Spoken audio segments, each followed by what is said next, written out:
Nakos, college sports business and transfer portal reporter for On3, joining us now. Pete, how you doing today? Good. How are you guys? We're doing well. So, big news yesterday that some changes are coming to the transfer portal. Let's start right there. Explain the changes to everyone and what can expect moving forward. Yeah, so you'll look at last offseason, for example, you had 2 transfer portal windows, 20 days in December, 10 days in the spring, 2 times an athlete could go in the portal. That has now been significantly changed, and we're waiting on one last, the administrative committee at the NCAA has to sign off on it, one last final step. But the portal is going to move for football to January only. It's going to be 10 days, January 2nd to the 11th. A pretty notable change. It's something a lot of coaches and personnel staffers have pushed for. But listen, guys, I can't say all that without pointing this out too.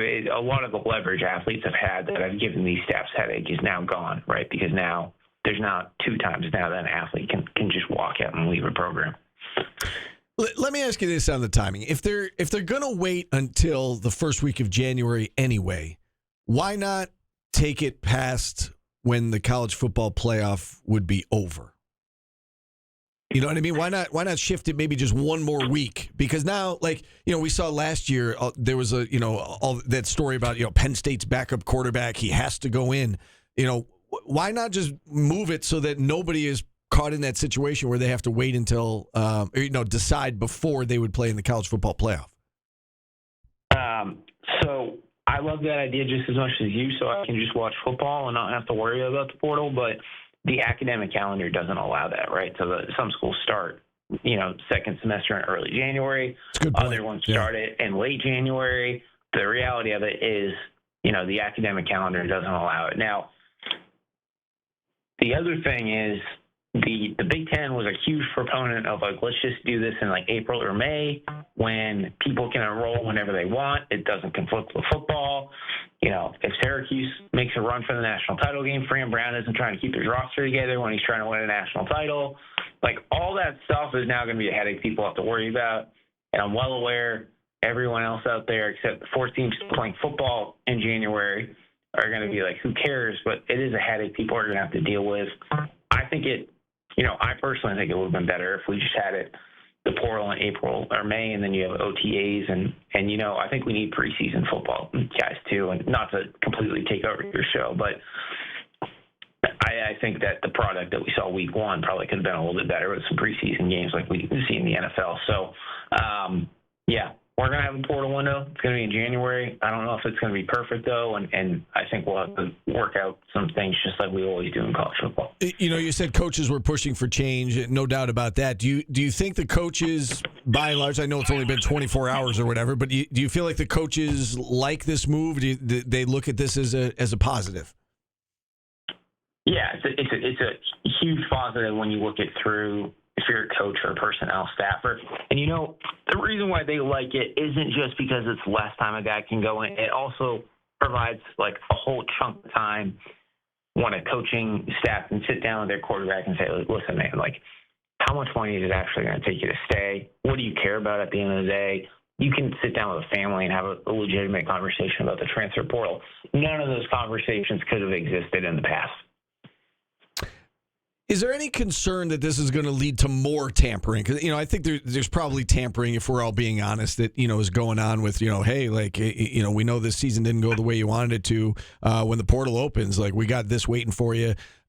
Are you concerned at all that it's going to lead to more of that because there is A, just the one window, and B, the window's only 10 days or whatever it is? Yeah, I think the 10-day portal is just going to, maybe this is me being negative. I know I got an interesting text from the SEC staffer yesterday who was kind of why are you calling it out already? But, I think we're going to see more tampering, right? Now there's only 10 days of movement, so now you're going to have guys doing everything they can to get guys in the portal in the, November and December leading up to have January. Guys lined up. Yeah, right. Yeah, and I didn't tweet this. I almost tweeted it, but,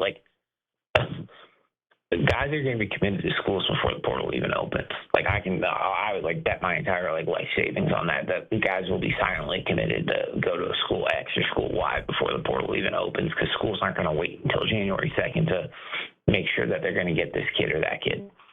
You mentioned the academic calendar, Pete. Can you lay out for us why, and I guess if a school gets an advantage by having maybe an earlier academic calendar to try to get, guys on campus and in classes, opposed to, like Syracuse, I think starts up their academic calendar July 12th or January 12th. Is there an advantage to that as opposed to a school that starts up a little bit later? I think there's going to be a distinct advantage that if you don't start school until late January, I think that will provide you an advantage, because now you're not rushing a kid to make a commitment. You're not facing a timeline. Like, there's a lot of things going in the right direction for you. Yet now, if school starts January, 8th for you, I mean, that might be too early. Right? Yeah, it's going to be too early. It's going to be too early. So we'll see.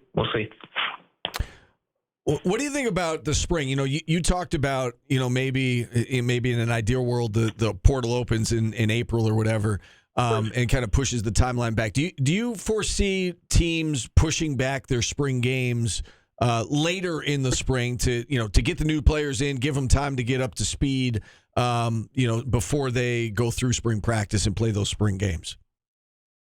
Yeah. I guess so.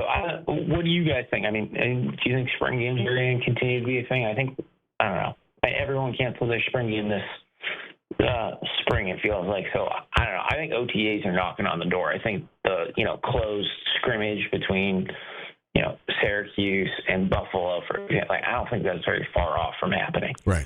Well, that's what I was going to say. Is there was a lot in the news about Deion Sanders and Fran Brown saying like, hey, let's get together and play a preseason game, it sort of thing, and the NCAA squashed it. And they said there wasn't enough time to authorize it, and they wanted to think about it, but that could be a year or two down the road where teams get together and say, hey, we're not playing you in the regular season. Well, let's get together and see see how we stack up. I think that could happen.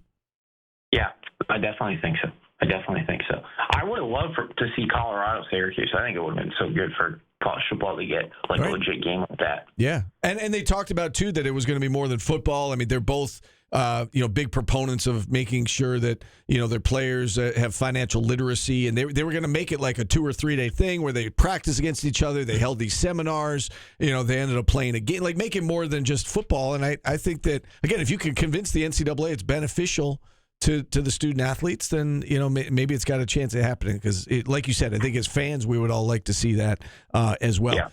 This did come up on the show yesterday, Pete. I want to get your thoughts on it. There was who was it, AJ McCarron, Paulie, who went public and said that Alabama's kind of in a little bit of trouble, quote unquote trouble with its NIL, that it has less than $20 million at its disposal for its program. What do you make of those comments and the idea that Alabama's fallen behind a little bit when it comes to their NIL budget? Yeah, I kind of wrote about it yesterday. I think it's how do I say this? Alabama is not poor, guys. Yeah. Alabama is not going to be the richest school in the country. That's just not going to happen. Alabama is not the poorest team in the SEC, though. Let's be real. And I think that the narrative that Alabama, doesn't have the money to compete, I think that narrative's over. I think that's a tired narrative. I think if you go back and look at the recruiting rankings the last couple of years, they're clearly doing enough and offering enough to make athletes still want to go play in Tuscaloosa even without Nick Saban. Another question I had for you, Pete, is, John Wildhack recently went on a radio station in Buffalo on WGR 550, and he said that SU is only doing 1-year deals at this point. And he's actually said that to us, Paulie, as well, in the past, that they've, it's something they're looking into, multi-year deals, but right now it's just 1-year deals. From what you understand, is that the common approach? Are 1-year deals the common practice right now, standard practice? Are schools, we know schools are doing multi-year deals, but do you think that, I guess, the trend is in that direction of multi-year deals? Yeah,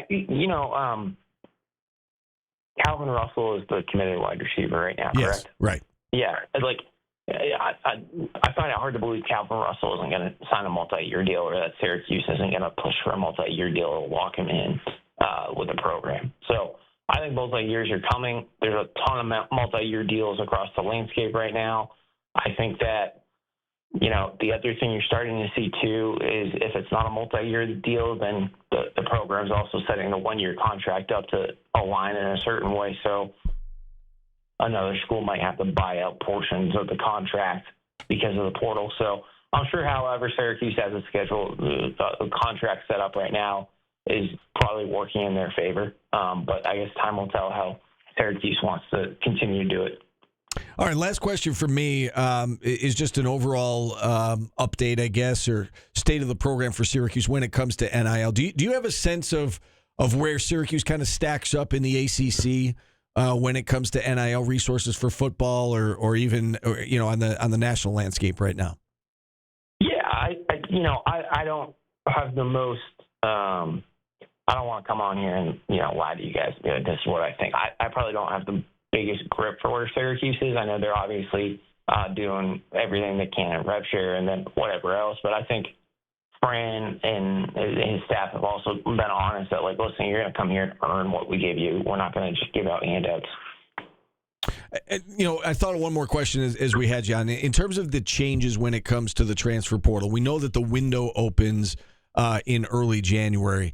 Do you think we're going to see more and more athletes saying in December or November, I'm hitting the portal, to let other programs know I'm a free agent? And we talked about tampering and whatnot, but and I know that they can't officially enter the portal until early January now, but are we still going to see announcements, I guess, from players well in advance of that to let everybody know, hey, I'm not coming back, I'm a free agent, come find me. I'd love to join your school. That isn't changing. Yeah, that's not going to change at all. Yeah. I'm still waiting.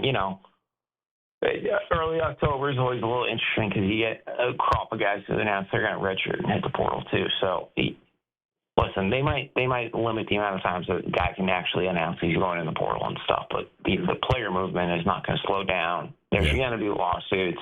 On top of all that, you're probably going to have at least a couple noteworthy players who just say, screw it, I'm not going to go in the portal. I'm just going to unenroll from this institution and go play football somewhere else next year. Yeah. So interesting. It's going to be messy and a headache, and nothing's changing at the end of the day. Right. As you said, there might not be a perfect solution out there. Pete, great stuff. We appreciate you coming on. Enjoy your weekend, and we look forward to talking with you again down the road.